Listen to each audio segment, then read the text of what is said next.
عالم تیرا دیوانہ اے جلوہ جانانا۔ السلام علیکم ورحمۃ اللہ وبرکاتہ۔ نحمدہ و نصلی علی رسولہ الکریم، اما بعد۔ محترم بزرگ اور دوستو، میرے تقریر کا عنوان ہے اسلام اور دہشت گردی۔ فاعوذ باللہ من الشیطان الرجیم، بسم اللہ الرحمن الرحیم۔ لا تقتلوا النفس التي حرم اللہ الا بالحق، قال النبی صلی اللہ علیہ وسلم۔ اکبر الکبائر الشرک باللہ وقتل النفس وحقوق الوالدین وقول الزور۔ رلاتی ہے تیری حالت اے مسلمان مجھ کو، رلاتی ہے تیری حالت اے مسلمان مجھ کو، عبارت فیض تیرا فسانہ سب فسانوں میں۔ برادران ملت اور حاضر مجلس، آج آپ ریڈیو ٹیلی ویژن میں سنتے ہیں کہ فلاں جگہ دہشت گردی ہو رہی ہے، فلاں جگہ دہشت گردی پھیلانے کی کوشش کی جا رہی ہے۔ آج دہشت گرد نے اتنے لوگوں کو موت کے گھر اتار دیا ہے، اتنے لوگوں کی جانیں ضائع ہو گئی، اتنے املاک برباد ہو گئے، اور ان سارے جرائم کا مجرم اسلام اور اسلام کے نام لیواؤں کو قرار دیا جا رہا ہے۔ میں اس مختصر وقت میں آپ کو یہ بتانا چاہتا ہوں کہ دہشت گرد کون ہے، دنیا میں دہشت گرد چلانے والے کون ہیں، دنیا کے امن امان اور چین و سکون کو چھیننے والے کون ہیں، روئے زمین کے باشندوں کی زندگی کس نے حرام کر رکھی ہے؟ کیا اس کے ملزم واقعتاً اسلام اور اسلام کے نام لیوا ہے؟ یاد رہے، پر وہ کوئی کسی کی سوچی سمجھی سازش نہیں ہے۔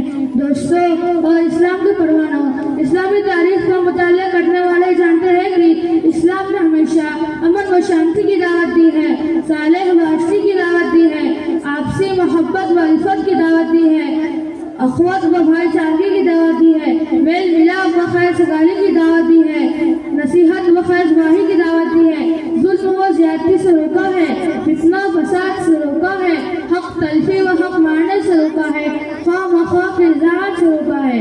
اسلام کے عدل انصاف اور دعوت امن و شانتی کا اندازہ لگانے کے لیے ضروری ہے کہ ہم قبل از اسلام سے اچھی طرح واقف ہوں گے اسلام سے پہلے دنیا کیسے کیسے حالت سے گزری ہے۔ دوستو، 6 صدی و عیسوی میں دنیا بڑی اضطرابی اور بے قراری کی حالت میں اپنے لمحات گزار رہی تھی۔ ہر طرف فتنہ فساد پھیلا ہوا تھا، دوسرے پر ظلم زیادتی کرنے کو اپنی بڑائی کی دلیل سمجھی جاتی تھی۔ ایک بادشاہ کا دوسرے بادشاہ کے ملک میں داخل ہو کر خون خرابہ کرنا ایک قابل فخر کارنامہ تسلیم کیا جاتا تھا۔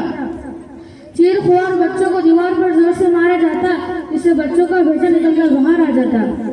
کیسر و کسارہ کی تعریف کسے معلوم نہیں، کیسر و کسارہ کی تعریف کسے معلوم نہیں، روم ایران کی ویرانی کسے یاد نہیں، بخت نصر کے قتل عام سے کون واقف نہیں، بخت نصر کے قتل عام سے کون واقف نہیں، جنگ کلاب کی بے دردی سے کون آشنا نہیں۔ الغرض پوری دنیا میں فساد ہی فساد پھیلا ہوا تھا، چاہے روم ہو یا ایران، پاکستان ہو یا ہندوستان، یوروپ ہو یا ایشیا، روئے زمین کا کوئی خطہ ایسا نہیں تھا جہاں امن و شانتی کی زندگی بسر رہی ہو۔ قرآن ایسی حالت کو بیان کرتے ہوئے قرآن کریم نے یہ کہا ہے، ظہر الفساد فی البر والبحر بما کسبت ایدی الناس۔ ایسی خطرناک اور باریک ترین حالت میں اسلام کا ظہور ہوتا ہے اور اس خستہ و پریشان دنیا کو حقوق انسانی کا پیغام سناتا ہے، صالح و عشری کا پیغام سناتا ہے، امن و شانتی کا پیغام سناتا ہے۔ اسلام کہتا ہے صالح جنگ سے بہتر ہے، چاہے جھک کر رہو، صالح حدیبیہ کی تاریخ کسے یاد نہیں۔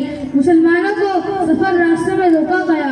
قرآن کریم کہتا ہے ناجائز کسی کو قتل کرنا جائز نہیں، کسی کے املاک کو ہلاک کرنا جائز نہیں، کسی پر ظلم زیادتی کرنا فساد اور دہشت گردی ہے۔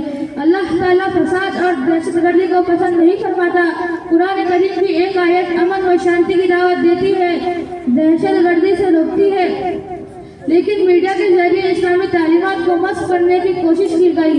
ایسے دنیا والوں کے سامنے پیش کیا گیا جو امن و شانتی کا داعی تھا، ایسے دنیا والوں کے سامنے مجرم بنا کر پیش کیا گیا، لوگوں کو اس سے نفرت دلائی گئی۔ خرد کا نام جنو رکھ دیا جنو کا خرد، خرد کا نام جنو رکھ دیا جنو کا خرد، جو چاہے آپ کا حسن کرشمہ سا کرے۔ لیکن میں پوچھتا ہوں اسلام کو بدنام کرنے والوں، اگر اسلام ایک دہشت گرد مذہب ہے تو نبی کریم صلی اللہ علیہ وسلم کے زمانے میں دہشت گردی کیوں نہیں؟ ابو بکر صدیق رضی اللہ تعالیٰ عنہ کے زمانے میں دہشت گردی کیوں نہیں؟ عثمان غنی رضی اللہ تعالیٰ عنہ کے زمانے میں دہشت گردی کیوں نہیں؟ عمر فاروق رضی اللہ تعالیٰ عنہ کے زمانے میں دہشت گردی کیوں نہیں؟ خلافت نبی آمیہ کے زمانے